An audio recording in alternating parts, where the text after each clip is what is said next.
Family First. Aya Nakamura pose un lapin à Alicia Keys pour le sacre de sa fille. La scène est son royaume, mais son cœur est ailleurs. Aya Nakamura, l'artiste dont le nom résonne aux quatre coins du globe, n'a pas fini de surprendre. Loin des projecteurs aveuglants, elle se révèle sur un terrain infiniment plus intime. Celui de la maternité. Invitée de Planète Rap ce 3 décembre, la star a confirmé une rumeur qui circulait avec insistance. Elle a posé un énorme lapin à une icône mondiale, Alicia Keys. La raison? Elle est absolument irrésistible. Et dit tout des priorités de celle qui ne cesse de déconstruire les codes.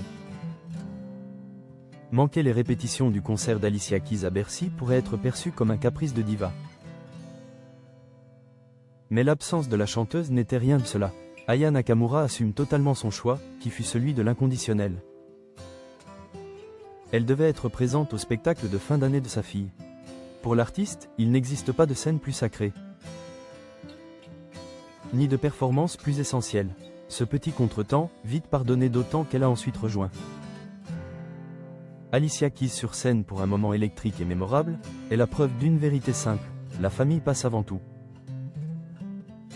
En pleine promotion de son album Destiné, déjà couronné disque d'or, Aya Nakamura se livre plus que jamais, dévoilant les coulisses de sa vie de femme et de mère avec une sincérité rare et désarmante. L'artiste a deux filles, nées en 2016 et 2022 de pères différents, une situation qui, elle l'avoue, a longtemps été une source de culpabilité silencieuse. Sur le plateau de Quotidien, elle a révélé le poids des jugements et des a priori qu'elle a dû affronter, notamment ceux inscrits dans un cadre culturel rigide. Avant, j'avais un peu des a priori. Chez nous, ça ne se fait pas, c'est très grave. Un fardeau émotionnel qui l'a marqué, mais dont elle a su s'affranchir par la force de sa volonté. Aujourd'hui, elle affiche une sérénité puissante. Je n'ai plus le même regard, je suis plus apaisée. C'est un message fort envoyé à toutes les femmes, une affirmation que la liberté individuelle et la maternité plurielle ne sont pas une faute, mais une réalité à embrasser. Interrogée par Fred de Skyrock, Aya Nakamura, bien qu'agacée par les questions sur les polémiques comme celle des Joe, a tenu à clarifier son absence face à Alicia Keys avec une clarté désarmante.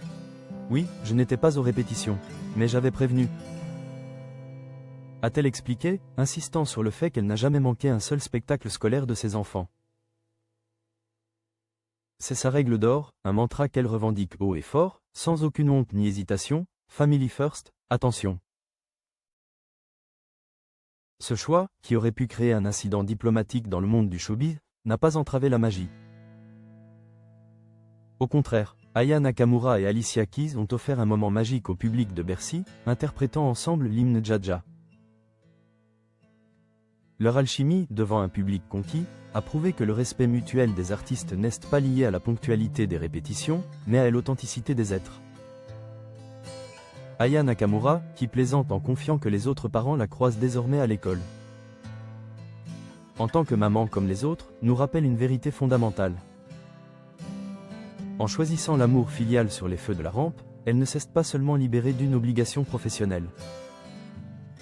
Elle s'est élevée, elle prouve qu'elle n'est pas seulement l'icône de la musique francophone, mais une mère courageuse qui a fait de sa vie personnelle son triomphe le plus grand. Le vrai luxe, pour une star, est de pouvoir choisir la scène la plus importante, celle de l'enfance.